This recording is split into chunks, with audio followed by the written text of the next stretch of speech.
Hello, welcome to Simple Answers. I'm your host Jason.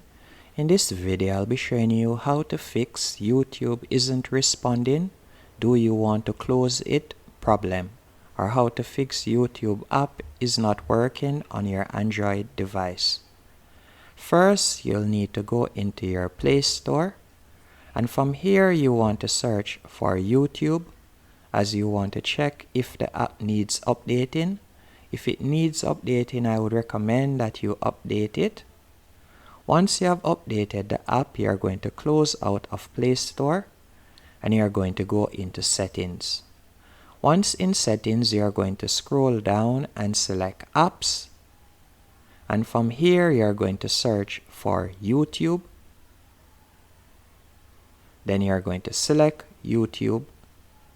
Once you have selected YouTube, you are going to tap on Storage and you want to tap on Clear Cache in the bottom right hand corner and tap on Clear Data in the bottom left hand corner.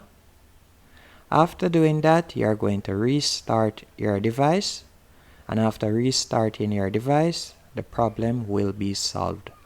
Hope you found this video helpful and informative on how to fix YouTube isn't responding. Do you want to close it problem on your Android or Samsung phone?